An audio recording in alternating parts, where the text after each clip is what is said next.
हाँ, 1 महीना पढ़ कर के टॉपर बनाना है। और बच्चों के दिमाग में ये सवाल बहुत ज़्यादा चलती है कि मेरा एग्ज़ाम बहुत ज़्यादा नज़दीक आ गया है और मेरा दिमाग ही नहीं काम कर रहा है। और ये पीरियड ऐसा होता है ना मेरे प्यारे बच्चों, कि जब एग्ज़ाम ज़्यादा नज़दीक आ जाता है तो किसी का दिमाग ही नहीं काम करता, यानी याद जो रहता है वो भी बात भूल जाते हैं। तो आज मैं बताऊँगा कि आप मात्र 1 महीना में पढ़ कर के अच्छे अंक कैसे प्राप्त कर सकते हैं। क्योंकि याद करने का तरीका जो आपका होता है ना, वो बिल्कुल गलत होता है।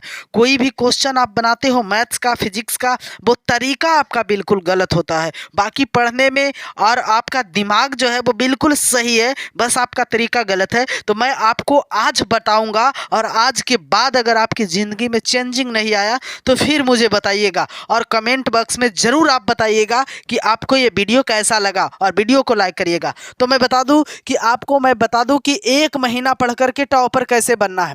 करा एक बार में एक प्रश्न कैसे होगा, मतलब एक बार में आपको एक प्रश्न कैसे याद होगा। गणित नहीं बन पाता है, फिजिक्स केमिस्ट्री याद नहीं होता है, और किस समय पढ़े कि याद रहे। सवेरे कितना बजे जागना है, सवेरे कितना बजे आपको जागना है, बेस्ट टाइम टेबल क्या है, हर विषय में 95 कैसे लाएं, किस बुक को फॉलो करें, ये सारा डिटेल्स मैं आपको इस वीडियो के माध्यम में बताने वाला हूं। अगर आप इस वीडियो को मिस करते हैं तो आप बहुत ही बड़ा गलती करने वाले हो। अगर मिस करते हो तो आप 95 प्लस लाने से भी वंचित रह जाओगे। तो मैं बता दूं कि एक बार में एक प्रश्न कैसे आपको याद होगा।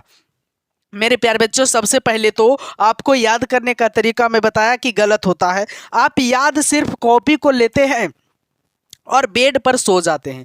जो बच्चे कॉपी को लेकर के बेड पर सो जाते हैं वो तो सबसे बड़ा गलती कर रहे हैं, क्योंकि बेड पर सोने के बाद आपकी जो दिमाग है वो बिल्कुल स्लो चलने लगता है, और आप बेड पर सो कर के याद करने लगते हो तो आपका दिमाग बहुत ज़्यादा स्लो है और आपका याद किया हुआ कोई भी चीज़ याद नहीं रह पाती है। और सबसे बड़ी गलती ये है कि आपका दिमाग कहीं और रहता है और आप याद करने के लिए बैठ जाते हो तो आपको याद नहीं होता है, यानी आप प्रेशर में बने रहते हो। यानी सबसे पहला काम जो है आपको माइंड को फ्रेश करना। आप प्रेशर में नहीं रहें, आप बगल में मोबाइल रखे हुए रहते हो और उसके बाद याद करते हो तो आपको याद कैसे होगा, क्योंकि मोबाइल में मैसेज आजकल बहुत ज़्यादा आने लगे हैं। तो एक बार में अगर आपको प्रश्न याद करना है तो बिल्कुल आपको लिख लिख करके और दिमाग को शांत करके, और प्रश्न को ऐसे नहीं पढ़ना है बिना लिखे हुए। तो अब लिखिएगा तो सबसे पहले तो आप अच्छे ढंग से बैठिएगा, है ना, और बैठ करके याद कीजिएगा। और जैसे आप बैठ करके याद करिएगा तो पूरा प्रश्न आपको याद होगा। अब मैं बताता हूं कि गणित नहीं बन पाता है सर। कई बच्चे का प्रश्न ये भी रहता है कि गणित नहीं बन पाता है। तो गणित जो नहीं बन पाता है वो आपकी सबसे बड़ी गलती के कारण नहीं बन पाता है। और आपकी बड़ी गलती जो होती है वो क्या होती है वो जाने। तो सबसे बड़ी गलती जो आपकी होती है मेरे प्यारे बच्चों, वो होती है कि छोटे छोटे प्रश्न को और छोटे छोटे फॉर्मूलों को जब आपको क्लास में समझ में आ जाता है उसे घर पर आकर के रिवीजन ही नहीं करते हैं।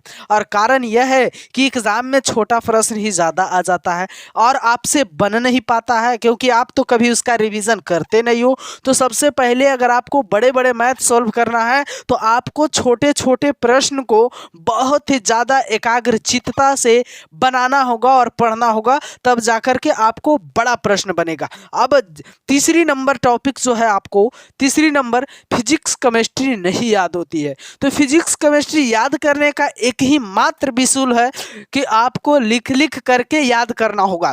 अगर आप चाहते हो कि हम ऐसा ही बैठे बैठे बस यूं ही पढ़ लूं और यूं ही पूरा याद हो जाए, तो बस लगेगा कि हम पढ़े हैं, लेकिन ये नहीं कि आपके दिमाग में ऐसा लगेगा कि हमें कुछ याद है। आपको कुछ नहीं याद रहेगा। अब बात करते हैं कि याद आपको कैसे रहेगा। तो आपको याद करने का एक ही विकल्प है कि आप उसे लिखें और फिर पढ़ें, फिर दूसरी बार लिखें और फिर पढ़ें। इस तरह से आप करिए, आप ज़िंदगी में कभी नहीं भुलाओगे और आप एग्ज़ाम सेंटर में बिल्कुल उस प्रश्न को फ्रेश करोगे। अब बताते हैं, अब अगला टॉपिक है चौथा, कि किस समय पढ़ें कि याद रहे, है ना। सबसे महत्वपूर्ण बात यह है कि किस समय पढ़ें कि याद रहे। मेरे प्यारे बच्चों, अगर मैं आपको बता दूं कि किस समय पढ़ें आप, तो पढ़ाई करने का कोई भी एक निश्चित समय नहीं है, ठीक है। कितना बच्चा कहता है भोर में ज़्यादा याद होता है, ये होता है, वो होता है। अगर आपकी माइंड फ्रेश है तो आप किसी भी समय में पढ़ाई करोगे तो बिल्कुल याद रहेगा, एकदम 100% याद रहेगा, किसी भी समय आप पढ़ाई करो। अब देखें कि कितना बच्चा कहता है कि सवेरे कितना बजे जागना चाहिए, है ना, सवेरे कितना बजे जागना चाहिए। तो सवेरे मैं बता दूं कि आपको ये नहीं करें कि सवेरे एकदम बिल्कुल 4 बजे ही जागना है और 4 बजे ही पढ़ना है। पढ़ाई के लिए तो मैं बता रहा हूँ कि किसी भी समय अगर आप फ्रेश हो तो उस समय पढ़ाई करो, आपको बिल्कुल क्वेश्चंस याद होंगे। अब सवेरे कितना बजे उठना चाहिए, तो सवेरे हम टाइम टेबल नहीं बता रहे हैं, सवेरे आपको सूर्योदय से पहले जरूर उठना चाहिए।